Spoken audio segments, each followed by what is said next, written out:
Chapter 33. Desmond's little incident cost them another day in the heat. Ayianna stared at the outcropping's surface and jumped at every flickering shadow. The small campfire burned against the cold, but she could not sleep. Finally, sometime before dawn, she slumped over, unable to keep her eyes open. Abram roused them as the last stars started to fade.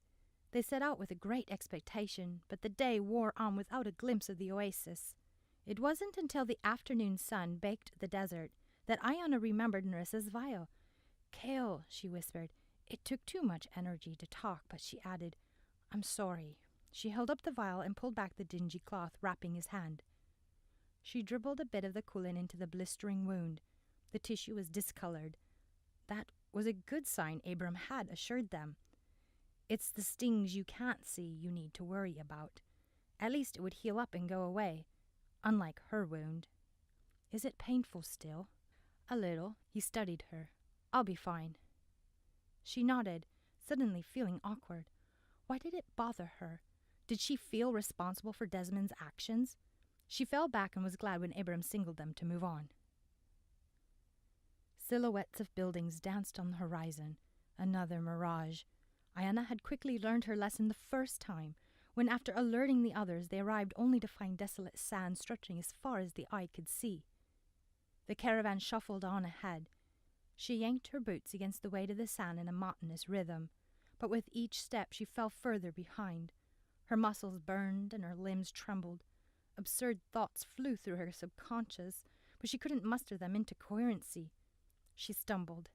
She tried to crawl to her feet, but her boot caught the edge of her tunic and she toppled into the sand. The heat of the sand seeped through her clothes and warmed her legs.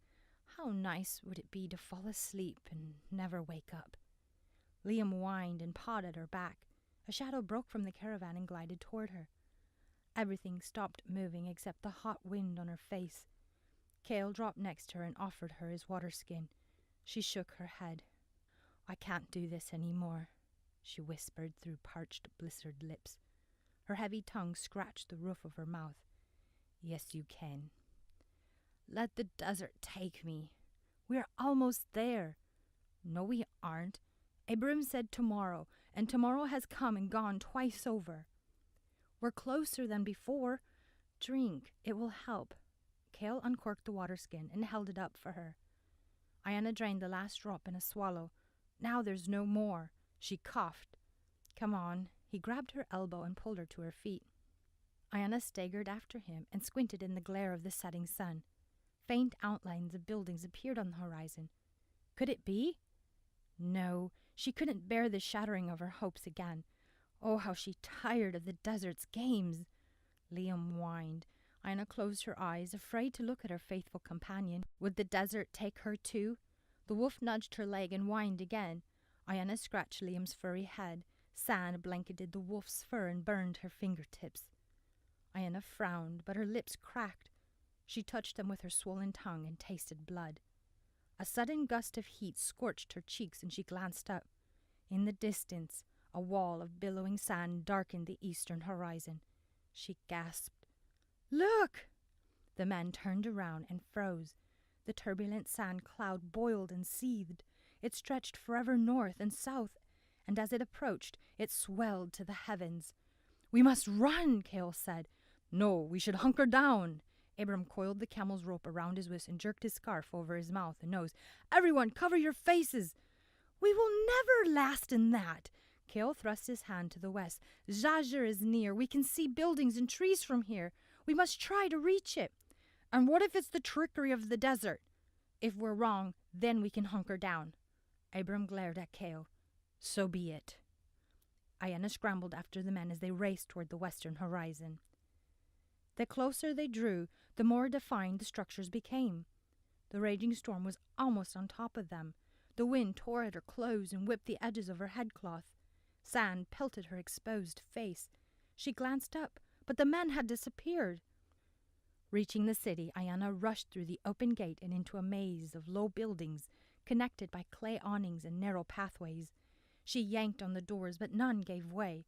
Her stomach knotted. Liam pushed ahead, nosing the walls and scratching in the sand. Someone grabbed Ayianna's arm and pulled her aside. She screamed for Liam, but the roar of the wind drowned her voice. Nevertheless, the wolf spun and dashed toward them. Once inside, Cale pressed the wooden door shut just as the wall of sand swept over the city. The dark room muffled the howling winds. Leather covered the small windows to keep the storm out, but cracks were evident as small streams of sand poured through the edges. Cale slipped the orb from his knapsack. "Yatakoi taesa," he whispered. The orb responded, and a faint glow filled the room. "I hope the others made it." She sank to the floor next to Liam. Her eyes stung and watered as she tried to blink the grit away. "Yes." Cale leaned against the opposite wall and closed his eyes. They sat in silence. The winds wailed and the leather shutters quivered at their gusts. Except for the piles of sand and 2 entryways, the area was bare. What kind of room was this? The door they came through rattled in its hinges. Suddenly, the strap binding the windows broke and a blast of sand exploded into the room. Cale scrabbled to his feet, grabbed Ayianna and shoved her through the interior door. "Hey!" she glared at him. "What is your problem?" He reeled. "You are! I don't know why Saeed thinks that I need to play nursemaid for him." His words tore into her. Her shock turned to hurt and then anger. "Why do you hate me? I have never done anything to warrant such behavior from you." He clenched his jaw and looked away. "I don't hate you. It's just that dragging you along makes things harder." "Me? How have I made things harder?" She paused as the realization hit her. "You mean Desmond. And if you hate him, you hate me." He threw his hands up in the air. "This whole mess is no place for a woman." "And where is my place?" She gritted her teeth against the tears stinging her eyes. She wouldn't cry, not in front of him. She curled her fingers into a tight ball. The coward wouldn't even look at her. "That's not what I meant." "Then what did you mean?" "Forget it." He pulled away and strode down the hall, holding his arm tight against his body. She chased after him. "I can't." Cale rounded on her. "Can't you just accept that I don't want you here?" She stared at him. Something deep inside broke, and the truth seared her soul. She was completely, utterly alone. What had she thought? That he was her friend? "Do you think I want to be here?" Her voice trembled. No, she fought it, but the harder she fought it, the more the tears came and spilled down her cheeks. She turned away and wiped them away. "Ayianna," Cale's voice cracked. "You are nothing but a jerk." She pushed past him and rushed through the empty corridor. He wouldn't see her cry, not if she could help it. Deeper inside the building, the howling of the winds diminished. Exhausted, Ayianna leaned against a wall, but Cale continued down the hall. The sand crackled underneath his feet, and then ceased. She glanced up as he entered a room. She sighed, pushed herself up from the wall, and followed him. Large, plump chairs sat in a circle. Elaborate tapestries adorned the brick walls. Zazures certainly look rich but dirty. The sand covered everything in a fine, gritty film. She could never live in the desert. Where was everyone? Was it normal to leave the gates unattended? Perhaps they didn't guard their gates. Who would expect an attack in the middle of the desert, especially if they could see the enemy coming miles away? Hadn't they seen them coming? "We'll rest here." He shook the sand from his blanket and flung it on the floor. Without another word, he stretched out on top of it and closed his eyes. Ayianna clenched her teeth.